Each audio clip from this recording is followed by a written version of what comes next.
దేవుని నామంలో అందరికీ వందనాలండి. ఈరోజు దేవుని వాగ్దానం వచ్చేసి నిర్గమకాండము 18వ అధ్యాయము 10వ వచనం అండి. మరియు ఇత్రో ఐగుప్తు చేతుల నుండి ఫరో చేతుల నుండి మిమ్మల్ని విడిపించి ఐగుప్తుల చేతి క్రింద నుండి ఈ ప్రజలను విడిపించిన యెహోవా స్తుతింపబడునుగాక. ఆమేన్. చూస్తున్న మీ అందరినీ, విన్న మీ అందరినీ దేవుడు దీవించి ఆశీర్వదించును గాకండి.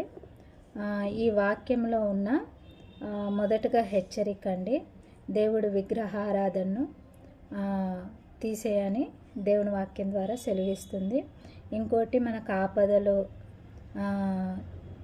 కష్టాలు ఇవి వచ్చినప్పుడు మనము ఎక్కువగా మాంత్రికులను, శకునగాండ్లను, సోదెగాండ్లను మనము ఆశ్రయిస్తున్నామండి. సో అలా ఆశ్రయించొద్దని దేవుని వాక్యం సెలవిస్తుంది. నీకే కష్టం ఉన్నా కూడా దేవుని దగ్గర వచ్చి మోకాలొంగి నీ మొరను దేవునికి వినిపిస్తే దేవుడు ఖచ్చితంగా దాన్ని విని నీకు జవాబు దయచేస్తాడండి. ఈ వాక్య ఉద్దేశం అదే అండి. ఆనాటి కాలంలో కూడా చాలామంది చిన్నపిల్లల్ని దేవతలకు, దేవుళ్ళకు బలిస్తున్నామని చెప్పి పసిపిల్లలను బలిచ్చేవారు.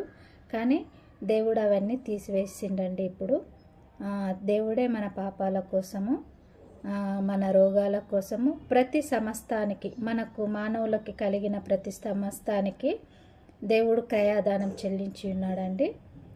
సో మీరు భయపడొద్దు. దేని విషయంలో కూడా దేవుని బిడ్డలం కాబట్టి ప్రతి అధికారం మన చేతిలో దేవుడు ఇచ్చాడు కాబట్టి అధికారంతో ప్రార్థించండి. వింటున్న మీ అందరికీ నా హృదయపూర్వక ధన్యవాదాలండి. ఇలాంటి వీడియోల కోసము మన యూట్యూబ్ ఛానల్ని సబ్స్క్రైబ్ చేయండి, లైక్ చేయండి, షేర్ చేయండి. Thank you so much.